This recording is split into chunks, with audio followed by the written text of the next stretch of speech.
O Senhor esteja convosco. Ele está no meio de nós. Proclamação do Evangelho de Jesus Cristo, narrado segundo Mateus. Glória a vós, Senhor. Naquele tempo, os discípulos de João aproximaram-se de Jesus e perguntaram: por que razão nós e os fariseus praticamos jejuns, mas os teus discípulos não? Disse-lhes Jesus: por acaso os amigos do noivo podem estar de luto enquanto o noivo está com eles? Dias virão em que o noivo será tirado no meio deles, então sim, eles jejuarão. Ninguém põe remendo de pano novo em roupa velha, porque o remendo repuxa a roupa e o rasgão fica ainda maior. Também não se põe vinho novo em odres velhos, senão os odres se arrebentam, o vinho se derrama e os odres se perdem. Mas vinho novo se põe em odres novos, e assim os dois se conservam. Palavra da salvação. Glória a vós, Senhor. Vamos aplaudir a palavra de Deus.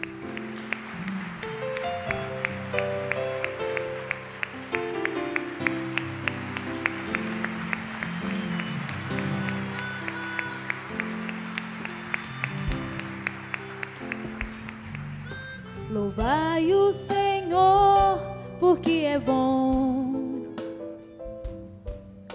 Louvai o Senhor, porque é bom. Louvai o Senhor, porque é bom. Louvai o Senhor, porque é bom. Você sabe que uma das características da infância é justamente a nossa incapacidade de dividir as coisas, não é assim? Toda criança é naturalmente egoísta, né? Digamos assim. Ela tem uma incapacidade de dividir o que ela tem, porque ela é muito ensimesmada. O que é o ser ensimesmado? É o ser que enxerga apenas o si, né? E a criança é fortemente marcada por ser ensimesmada. Tanto é que a psicologia nos ajuda a entender que todo o processo da maturidade, ela é na nossa capacidade de sair de nós e de irmos ao encontro do outro. E só pode sair de si aquele que já se conquistou, porque senão você se perde por aí. Se você não tem uma identidade, se você não sabe quem você é, se você não é dono o suficiente de você, dificilmente você vai poder dividir-se com alguém. Justamente por isso que a criança não pode dividir-se, porque ela ainda não se possui. Ela não sabe nem limpar a bundinha dela quando faz cocô. Alguém tem que fazer por ela, não é assim? Ela usa fraldas, quando você menos imagina a coisa acontece, e aí? Como é que ela vai dividir-se com alguém? Como é que você vai pedir um favor a uma criança? Não tem jeito. Como é que você vai dizer para ela enquanto ela chora? Filhinha, e se ela tem 3 meses? Mamãe está ocupada, daqui a pouco eu te dou mamar. Diga, pode dizer o tanto que você quiser que o choro virá do mesmo jeito. Tanto é que quando você vai identificando a maturidade, quando a criança começa a compreender as regras dos joguinhos de brincadeira de criança. Piaget, um grande psicólogo, que fez toda uma psicologia da educação maravilhosa, ele dizia que o desenvolvimento do juízo moral, isso é, a capacidade de saber o que é certo ou errado, ou a capacidade de compreender uma regra, está intimamente associado ao desenvolvimento cerebral, à maturidade do cérebro. Quando é que nós entramos para a escola? Aos 5 anos, aos 6. Agora, claro que com esse mundo cada vez mais acelerado, essas crianças elas vão se tornando mais capacitadas mais cedo. Mas 7 anos é a idade da razão, por quê? É o momento em que o cérebro já desenvolveu o que tinha que desenvolver e já está preparado para compreender o que antes ele não podia. Não adianta você querer ensinar para uma criança uma regra de álgebra, por exemplo. Ela não tem maturidade cerebral para isso. Por isso que ela tem que começar com regras simples de 1 mais 1, 2 mais 2, para que depois um dia ela possa chegar à complexidade das equações matemáticas. Processo do desenvolvimento cerebral, maturidade cerebral, é massa cinzenta mesmo, que precisa evoluir para que aquela criança tenha condições de ser um adulto pensante depois. Claro, ela vai começar do básico, para depois ela chegar ao mais complexo. Piaget dizia que a compreensão do juízo moral, isso é, saber o que é certo, o que a gente pode, o que a gente não pode, é também um processo, é sempre processual, isso é, vai ter etapas. Se você não passa por essa fase, você não chega a outra. Por isso que é processo. Processo, gente, é aquilo que tem um esquema a ser, não é, advogada? São os passos que você tem que dar para chegar ao resultado que você espera. Não tem como queimar fases do processo, tem? Não.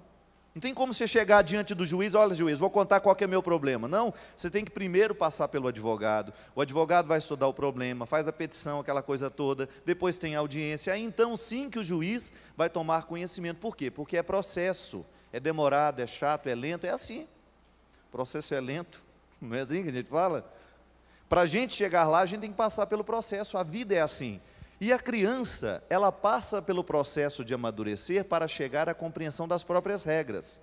Por isso que é importante que a criança brinque. Brincar é o momento em que a criança vai aprender a vida. Por isso que a gente tem que ficar de olho em quais são os brinquedos que os nossos filhos brincam. Porque ali está passando pelo processo de incorporar o mundo. Maturidade é isso. É o momento em que nós vamos descobrindo o que é certo, o que é errado, o que é meu, o que é do outro. A gente vai tomando posse do que a gente é, para que depois a gente tenha condições de dividir-se com os outros. Porque se você não tomou posse de quem é você, se você ainda vive à deriva, você não tem como oferecer segurança a quem está perdido no seu mar. Se você é um barco sem destino, será muito difícil você oferecer destino a quem está perdido. Se você é um porto que não tem identidade, dificilmente alguém poderá parar em você, porque você não sabe quem é você e nem muito menos onde você está localizado. E esta localização humana, de nós sabermos quem somos, de nós sabermos o que podemos, de nós podermos ter condições de dividir o que a gente é com alguém, é também processo humano de maturidade. A gente não aprende amando. A gente não nasce amando, muito pelo contrário. A gente nasce no desejo de querer possuir o outro. O amor de uma criança é sempre um amor marcado pelo egoísmo, e isso não é pecado ainda nela. Por quê? Porque ela não tem liberdade para ser diferente. Só é pecado quando nós temos liberdade para ser diferente e a gente não é. Aí você está incorrendo no erro humano que atinge diretamente o coração de Deus, porque tudo que atinge e que fragiliza a humanidade, fragiliza também o coração de Deus. Uma criança, por exemplo, a fase, como dizia Freud, a fase oral, é o desejo que a criança tem de incorporar o mundo pela boca. Ela não sabe diferenciar o corpo da mãe do corpo dela. Ela tem dificuldade de saber que o corpo da mãe não é o corpo dela, por isso ela morde. Tudo que a criança vê, ela quer morder. Porque é um desejo que ela tem de incorporar o mundo, ela não sabe diferenciar-se deste mundo. Então, no momento que ela morde, é como se ela estivesse na tentativa de trazer para ela aquilo que ela acha que é dela.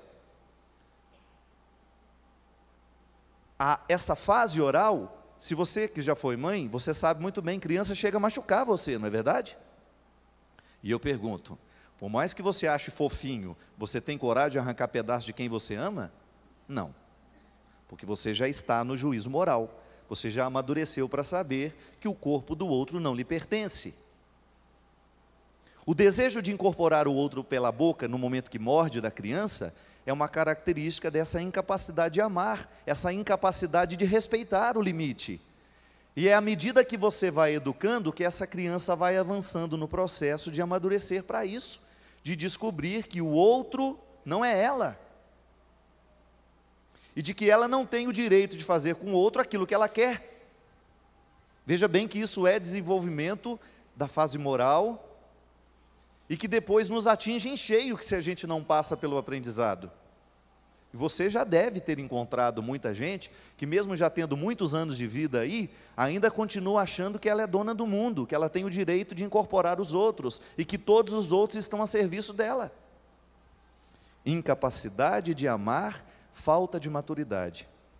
Minha gente, toda a palavra de Jesus, com todas aquelas pessoas que ele encontra ao longo do Evangelho, essa palavra de Jesus está sempre a serviço de acelerar esse processo de maturidade.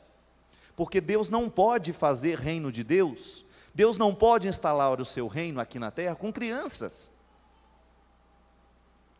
As crianças até fazem parte do reino, mas desde que alguém esteja se responsabilizando por elas. Porque a construção do reino pede o tempo todo a presença de pessoas maduras que sejam capazes de controlar os seus afetos, de ter uma boa harmonia dentro de si, para que depois ela possa ajudar os outros que estão do lado. Caso contrário, nós temos um caos social. Você sabe muito bem que uma sociedade ela é mais estruturada à medida em que as pessoas que compõem o tecido social são maduras. Caso contrário, você tem a festa da mexerica. Entra quem quer, faz o que quer, não é assim? Na festa da mexerica todo mundo pode tudo. Mas nós não estamos fazendo no mundo uma festa da mexerica, e nem temos o direito. Quando a gente começa a perceber que há um desequilíbrio nas relações humanas, e essa é uma característica muito forte no mundo de hoje, você vai identificar justamente isso, a ausência do Evangelho, no momento em que nós identificamos que as pessoas não estão amadurecendo, elas não estão aprendendo a amar. Porque amar passa o tempo todo pelo processo do aprendizado. Nós não nascemos aprendendo amando. A gente precisa aprender. Quando é que você aprende a amar? Quando você descobre que o outro não tem que ser o que você quer, que o outro não tem que ser o que você espera dele, e que o amor será sempre um movimento que lhe faz encontrar o outro, permitindo ser ele mesmo diante de você. E que se houver alguma lapidação a ser feita, essa lapidação será feita porque você amou, e não o contrário. Não é a lapidação primeiro para depois você, então, melhora que depois eu te amo. Não. Porque a maturidade, ela nos leva a pensar. Eu quero ser um espaço de transformação para você porque eu te amo. E esse amor que eu tenho por você já é o suficiente para que a gente possa começar uma construção juntos. Por que Jesus tinha tanta segurança em trazer os piores para o lado dele? Por que Jesus tinha uma predileção pelas pessoas que não prestavam? Basta olhar quem ele escolheu, gente. Basta você ter contato com a palavra de Deus e você vai ver que Jesus prefere os piores o tempo todo. Tanta gente santa, olha os fariseus e o povo aqui dizendo, olha, nós somos os homens do jejum. Nós somos os homens da vida santa. Por que você está preferindo esses outros se eles não são nem capazes de viver uma vida mais saudável, uma vida santa? Olha, eles não fazem nada, são os beberrões aí, uns comilões, roubam espigas até quando dá fome. Você está do lado de cobrador de impostos, você está do lado de ladrões, você está do lado de prostitutos. Será que você está sabendo com quem que você anda? E Jesus sabe com quem ele anda, porque ele não tem essa preocupação. Ele não tem a preocupação de que alguém que seja muito ruim esteja do lado dele. Sabe por quê? Geralmente quando nós tememos que alguém muito ruim esteja do nosso lado, é porque a gente se reconhece naquele que é ruim demais. Então a gente quer longe da gente. Jesus não tem esse problema. Um homem amadurecido na capacidade que o amor lhe traz, um homem fortemente preparado para ser gente, foi bem educado pela Virgem, foi bem educado por São José, foi um homem que teve uma raiz antropológica bem solidificada, veio de uma família que lhe ensinou a amar, que lhe ensinou a amadurecer, trabalhou na hora certa, foi menino na hora certa, brincou na hora que tinha que brincar, estudou na hora que tinha que estudar, foi gente lapidada, não permitiu que a infância tomasse conta da sua vida inteira. Então ele não tinha o que temer, tragam os piores, porque eu vou contagiá-los para que eles pudessem amadurecer também. Jesus não tem preconceito nenhum do ponto de vista humano justamente por causa disso. Ele está seguro de quem ele é. Ele amadureceu o que tinha que amadurecer, mas você pode dizer para mim, mas ele era Deus, mas era humano. E o processo humano de Jesus, ele passou do jeito que tinha que passar, tanto é que teve agonia antes da morte. Deus não o poupou em sua humanidade, não. E porque viveu profundamente essa humanidade, então ele nos indica um jeito de viver também. Porque se ele tivesse vivido apenas, por aí, se fosse apenas uma encarnação de aparência, se ele não foi verdadeiramente humano, você tem todo o direito de dizer, não me peça então para viver isso, porque você não viveu. O que ele pede para mim, o que ele pede para você, ele viveu na carne dele. A maturidade de Jesus é um dado fantástico, extraordinário, porque você encontra naquele homem, você encontra naquele ser humano, uma capacidade imensa de amar os piores, justamente por causa disso. Ele era especialista em amor. Ele sabia muito bem o significado de amar. E amar é justamente você olhar para o outro do jeito que ele é. Amar significa você partir da verdade do outro, você não imagina. Você não fica imaginando o que o outro é. Você pode até imaginar o que o outro pode se tornar, mas não o que ele é agora. Agora, ou a gente se encontra na verdade, na realidade, na crueza, e assim cresceremos juntos, ou então não chegaremos a lugar nenhum. Por isso, minha gente, quando a gente fala de opção pelo amor, nós temos que fazer um termômetro. Aí, se a gente quiser analisar a nossa capacidade de amar, você vai ter que analisar a sua capacidade de ser maduro. O quanto que você já deixou de ser criança. O quanto você já deixou de ser criança é que é o termômetro da sua maturidade, da sua capacidade de amar. O tempo todo eu tenho que me perguntar, você tem que se perguntar, em que aspectos da vida a gente ainda prevalece na infância? Quando Jesus dizia que vinde a mim as criancinhas, porque o reino do céu é delas, ele referia à verdade, à simplicidade. A autenticidade, a criança não inventa. Eu me lembro que uma vez o meu sobrinho, Conrado, hoje já é um rapaz, já é até pai. A minha irmã, essa que faleceu naquele acidente trágico, que vocês já conhecem a história, ela o levou para me visitar, eu morava lá em Brusque, Santa Catarina. E nós tínhamos uma cozinheira muito agradável, né? E ela falou assim, vou fazer um sorvete para o seu sobrinho. Ele era um toco de gente, eu acho que ele devia ter uns 4 anos. E aí ela veio servir o sorvete para ele. Só que o sorvete estava muito feio mesmo. A gente olhava assim, a gente via, né? E aí ele parecia mais um picolé dentro de uma vasilha assim, né? De um recipiente. E aí a minha irmã já percebeu logo, porque lá em casa o senso crítico, assim, o bom humor muito apurado é genético. Todo mundo tem isso. Um olha para o outro e já sabe o que o outro está pensando. E a minha irmã olhou para mim, eu olhei e disse, vai dar alguma coisa aqui agora. E o Conrado olhando assim, aquele sorvete, olhando para a mulher, ela cortando o sorvete e ele assim. Ele falou assim, o que é isso? É um sorvete que eu fiz para você. Aí ele virou para você, isso não é sorvete nem aqui nem na China.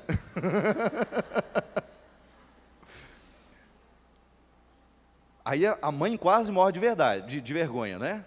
A mãe quase morre de vergonha. Jesus se refere a isso, quando fala que a gente precisa ser como as crianças. É autenticidade, simplicidade e autenticidade. A criança é autêntica, ela assume o que ela pensa, ela diz, a mamãe mandou falar que ela não está, né, no telefone. Se ela atende, ela fala, a mamãe mandou falar que não está. Criança é autêntica, e a santidade começa na autenticidade. Enquanto a gente se mascara para fingir o que a gente não é, Deus não poderá fazer absolutamente nada conosco. Mas agora tem um processo a ser vivido e a ser experimentado. O processo de você deslocar da sua infância e de você chegar lá na sua maturidade. Isso é bonito demais. Piaget dizia, por exemplo, que o crescimento moral, essa sua capacidade de não roubar o outro, por exemplo, de você ter dentro de você um caráter que lhe orienta para a bondade, ele dizia o seguinte, a primeira fase do desenvolvimento do juízo moral se chama anomia. Na anomia, a criança não tem nada dentro dela que a possibilite saber o que é certo e o que é errado. É a fase de que ela pode tudo. Na anomia, você pode tudo. A criança não tem condições de compreender nenhuma regra. Depois você passa pelo processo da heteronomia. No processo da heteronomia, O hétero é o diferente, né? O hétero é uma raiz que quer dizer o diferente. Na heteronomia, a criança começa a observar os modelos que ela tem do lado. Então, geralmente, nessa época, ela imita e ela gosta do que o pai gosta, do que a mãe gosta. Ela acredita que é certo, o que é errado, a partir do momento do que o pai tem os seus valores e a mãe tem também. Então, ela observando as pessoas que têm influência sobre ela, aí são os amigos, é professora, todas aquelas pessoas que têm uma influência sobre o seu filho, representa para elas uma heteronomia. Então ela começa a acreditar que é certo e que é errado, porque alguém do lado dela está acreditando. Não é por força dela ainda, é pela força do modelo que lhe é exterior. Veja bem que aquele que não tinha condições de nem observar o outro, começou a ter. Uma criança, um recém-nascido, uma criança de 1, 2 anos, ela ainda não tem condições nem de imitar. Ela faz o que ela acha, pronto e acabou, e ela não está nem um pouquinho preocupado com os outros que estão do lado dela. Depois, na heteronomia, essa capacidade já começa a ser diferente, porque ela começa a observar as pessoas que estão do lado. Então ela começa a ter um código de valores que ainda não é o dela, porque ela está ainda observando quem está do lado. Para depois a gente chegar, finalmente, naquilo que Piaget chama de autonomia. Auto, eu. Eu já tenho os meus valores, e eu não dependo mais se o outro que está do meu lado está fazendo ou não. Eu observo essa regra, porque para Piaget, o desenvolvimento do juízo moral está intimamente associado à capacidade de conhecer as regras de um jogo, por exemplo. Eu vou seguir essa regra, porque eu sei que nela existe um valor. Essa regra me orienta, essa regra me norteia. É um caminho seguro. Gente, lei é um caminho seguro.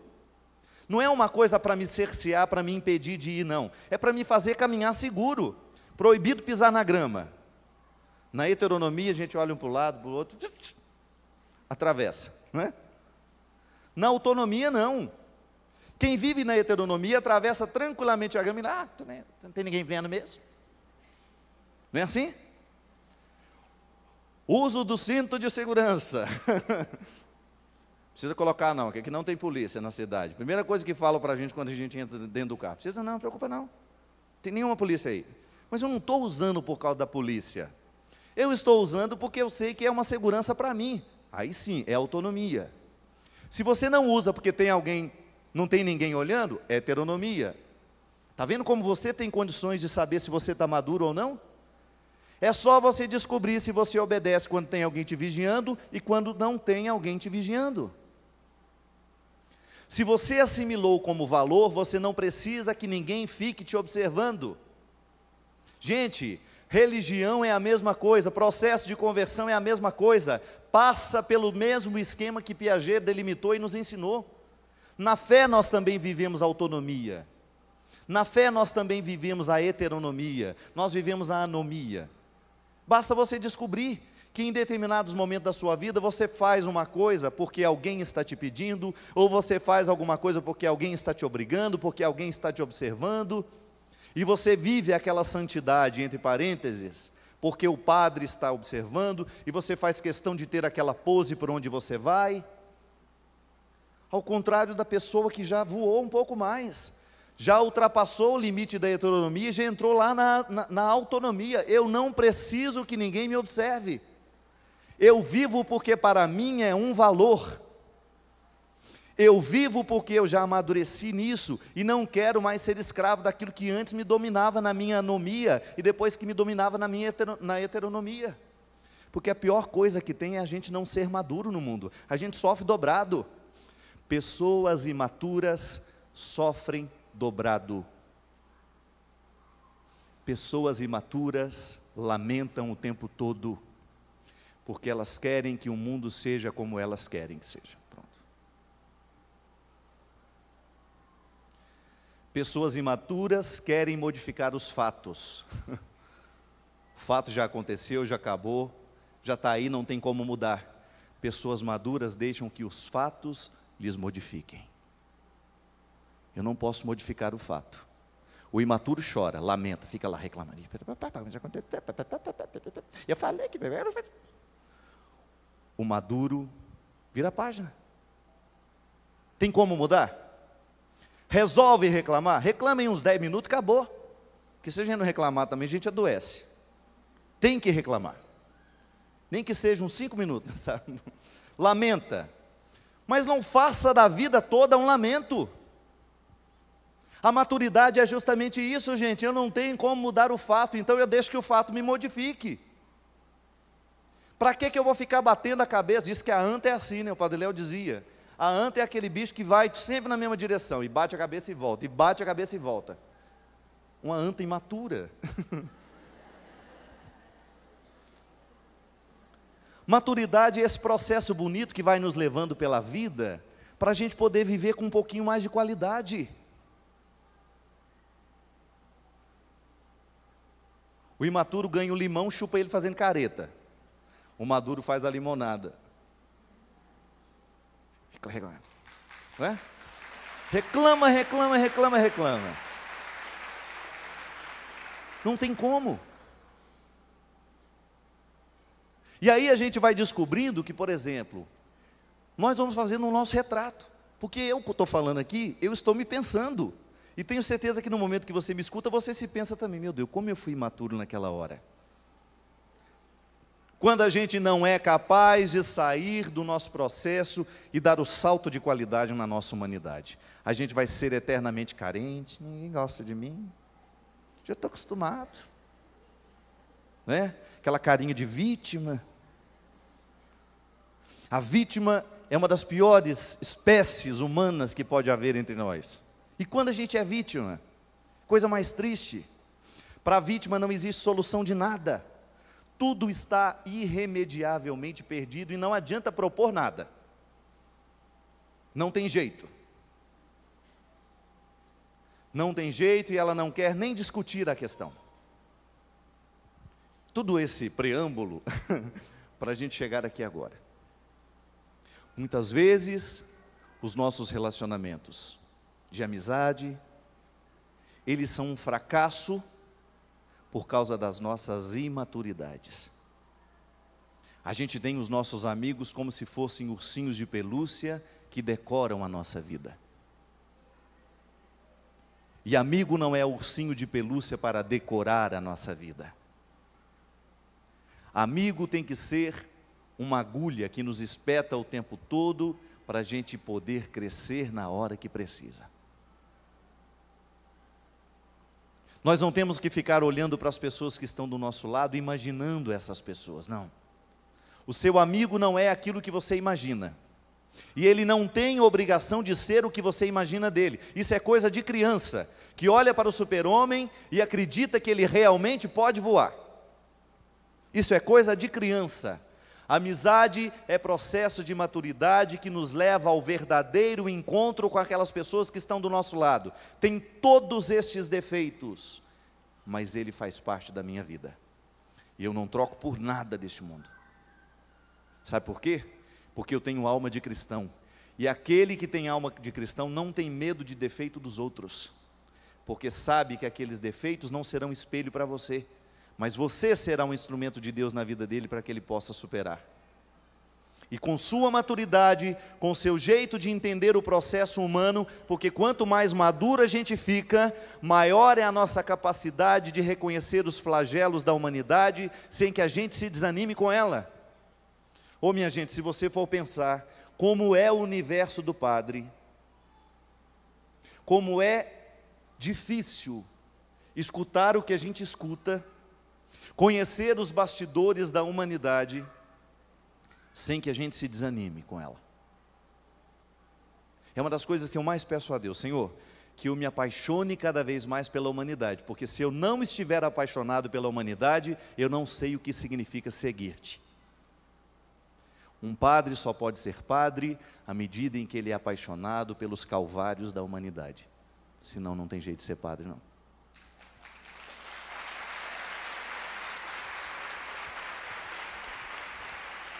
E aí, eu divido a minha responsabilidade com você. Um cristão só pode ser cristão à medida em que ele não teme o calvário da humanidade. Porque se você se torna uma pessoa incapaz de compreender o limite do outro, você está lidando justamente, diretamente, ainda que de maneira falseada, com a sua incapacidade de lidar com os seus limites. Porque geralmente é assim, essa regra é muito simples, você já ouviu demais, mas ela não deixa de ser verdadeira, porque já dissemos demais. O que a gente não suporta no outro, é aquilo que a gente não suporta em nós mesmos. E o outro funciona como um espelho onde a gente se vê. Quando você vê aquilo que o outro tem de pior, e aquilo te incomoda demais, a ponto de lhe paralisar, a ponto de lhe colocar todos os preconceitos no mundo, para você não aproximar-se, para você não ser amigo, para você não tentar ajudar, é porque de alguma forma você está refletido nele. Não sou eu que estou inventando isso não. É a psicologia que já nos ensinou há muito tempo, que a rejeição é um processo de ver-se naquele. É igual sentir falta do outro.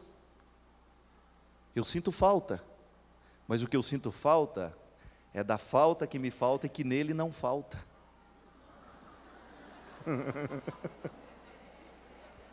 Não é jogo de palavras não, viu? Sinto falta de você, mas o que eu sinto falta é da falta que me falta em que você não falta. Porque eu vejo em você o que eu quero. Em mim falta, em você não falta. Então eu não sinto falta de você não, eu sinto falta de mim mesmo. Viu? Fechou o círculo?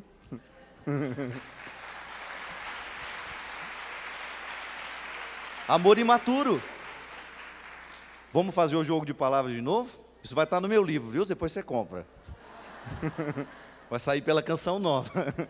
Sinto falta de você, mas o que sinto falta é do que me falta em que em você não falta, porque ao sentir falta de você, eu sinto falta de mim mesmo. Toda vez que eu como pessoa quero buscar no outro o que me falta, eu estou fazendo o outro viver a condição de objeto, porque o outro não é banco das minhas necessidades.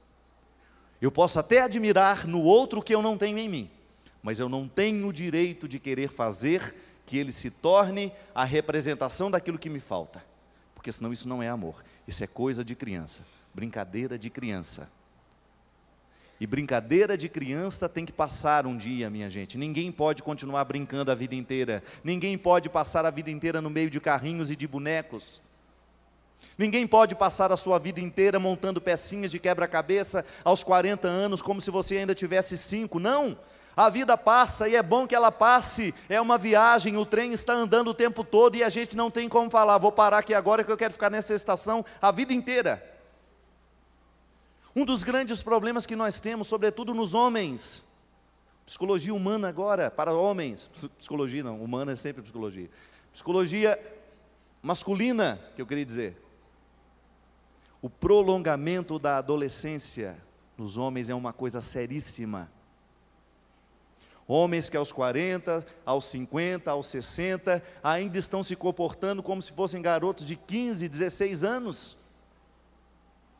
Por isso que está tão difícil arrumar gente para casar no mundo de hoje, viu? Porque esse dado também é comum, vocês mulheres, vocês amadurecem muito mais rápido do que nós. Mulher é um bicho esquisito, todo mês sangra, não é? A música? Esse sangramento mensal que vocês têm, já coloca vocês numa relação com o corpo totalmente diferente dos meninos. Vocês vivem uma restrição, é um processo de amadurecimento acelerado desde da parte física. Você tem um corpo que te dá trabalho todo mês, você começa a ter uma conduta diferente, para você não sair jogando sangue nas piscinas, não sair jogando sangue nas calçadas, na areia da praia. Estou mentindo? Quantas vezes você como menina, você teve que deixar de ir para o clube, você teve que deixar de ir para aquele lugar, porque você estava menstruada? E o menino não, ele vai onde ele quer, na hora que ele quiser, papapá. São as restrições do corpo que já dão um fator a mais para amadurecer, não adianta.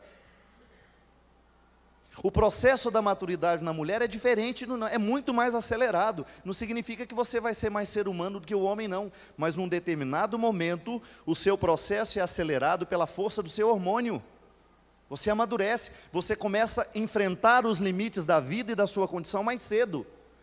E nós, como não temos muitos esses limites físicos, a mente, a maturidade, os afetos, se a gente não tem alguém que de fato nos pegue pela mão e nos ajude a ser homem, a gente vai ser menino a vida inteira. Birrento, só que a gente só dá birra quando fecha a casa. Fora nós temos aquela cara de... Aí lá dentro se comporta como se fosse um menino birrento. E você sabe muito bem. Pena que você não pode dar chinelada nele. Né? Como é que você vai dar uma chinelada no marido?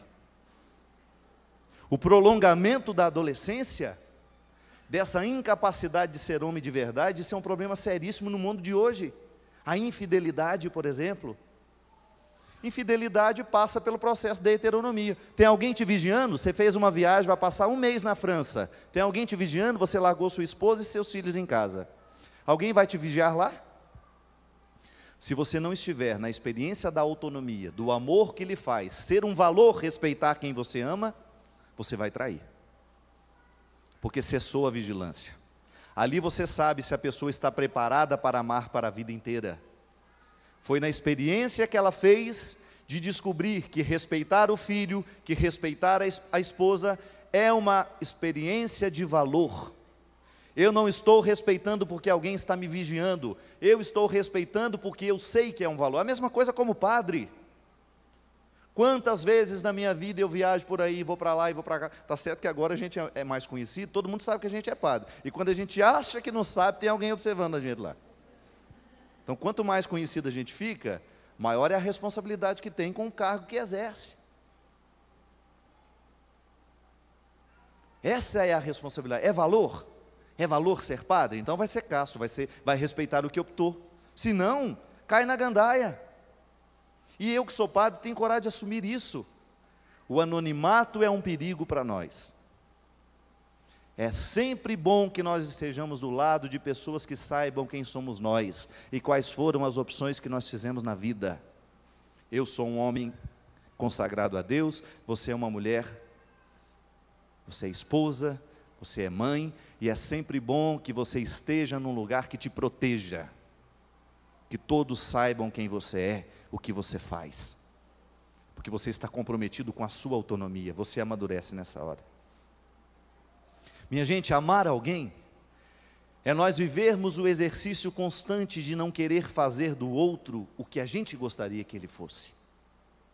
A experiência da amizade, a experiência do amor conjugal, a experiência do amor filial, sempre passa pela consciência de que o outro é alguém que me encontra, e que haverá uma transformação do nosso encontro, porque é impossível a gente ficar indiferente àquele que chegou.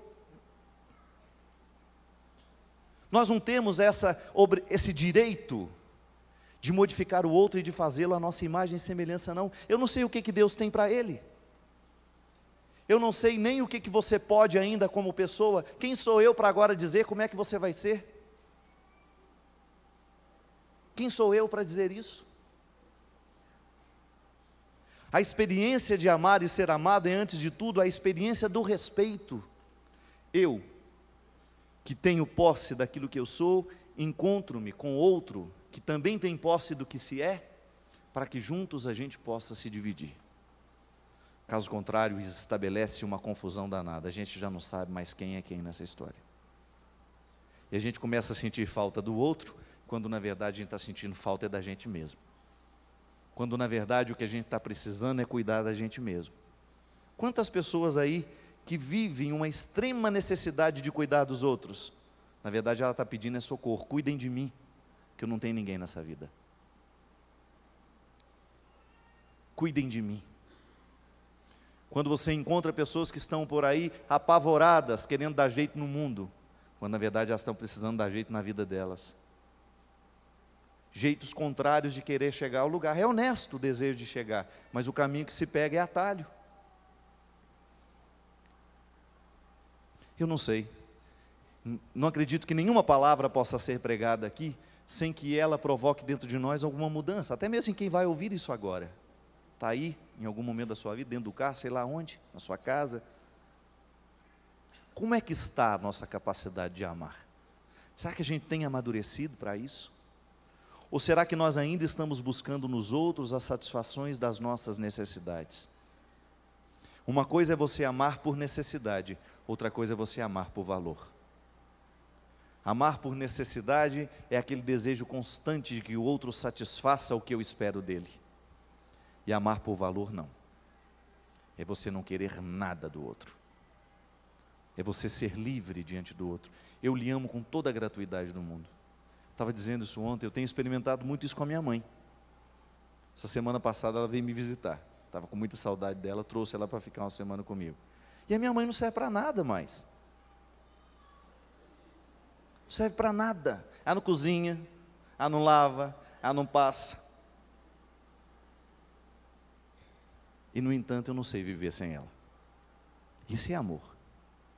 É quando o outro perdeu toda a utilidade que ele poderia ter na sua vida e mesmo assim você continua olhando nos olhos dele e dizendo: eu não sei viver sem você. Você é um inútil e por isso que eu te amo tanto. Não é assim? Porque enquanto o outro tiver alguma utilidade, pode ser que não seja amor. Enquanto o outro tem alguma utilidade na sua vida, pode ser que ainda não seja amor. Pode ser que você esteja buscando apenas a satisfação das suas necessidades. Mas se você já chegou que o outro não serve para nada, e mesmo assim você não sabe dizer seu nome sem lembrar do dele, então isso é amor de verdade. É o amor pelos inválidos, a coisa mais linda que tem no mundo, minha gente. São essas pessoas que enfrentam esses problemas familiares, como eu vejo lá, a Cristina, lá em Aracaju. Uma mulher que mudou a sua vida, a minha vida, sem me dizer uma palavra que ela não pode dizer mais. Inteiramente imobilizada na cama, e você precisa de ver o amor dos amigos por ela. Aquela mulher não fala, aquela mulher não pode ir a lugar nenhum mais, ela não pode fazer mais nada por nós, senão emprestar o que ela é.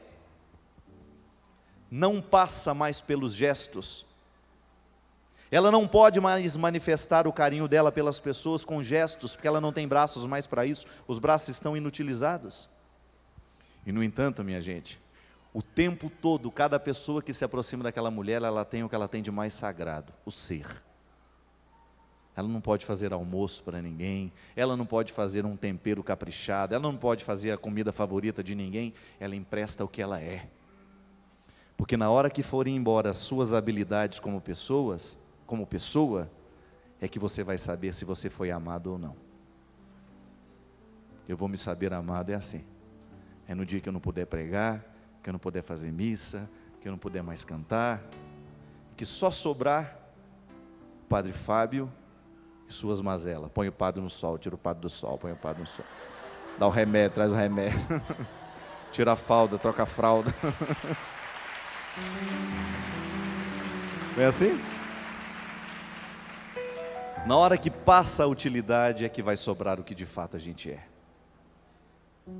Na hora que já não sobrar absolutamente nada do que é atraente em nós, nós somos cheios de atrativos, e na hora que acaba esse atrativo, acabou. Eu não sei o que vai sobrar de você. Eu não sei se você já ultrapassou o cabo da Boa Esperança. O cabo da Boa Esperança é aquela divisória, né? Quando os atrativos começam a ser menos, quando eles são menores, menos atraentes, você já ultrapassou o cabo da Boa Esperança. Aí está na hora de você cuidar do que você é, porque você vai perder tudo, vai cair tudo, vai despencar tudo, não adianta. Tudo vai ser perdido. Eu só espero que você não se perca de você mesmo. Porque se você perder sua beleza, se você perder sua voz, se você perder os seus talentos, mas se você não se perder de si mesmo, você não vai morrer na solidão. Porque enquanto sobrar aquilo que você é, e você de fato tiver conquistado alguém a partir daquilo que você é, você sempre terá alguém do seu lado. Vai acabar a utilidade e vai sobrar o seu significado. Porque o que você significa é muito mais importante do que o que você faz. O que você faz não pode ser maior do que o que você significa. Porque vai chegar um momento da sua vida em que você já não mais poderá fazer o que você faz. E a vida cristã é isso. É um convite para que a gente amadureça, para que a gente possa ser mais do que a gente faz. Amém.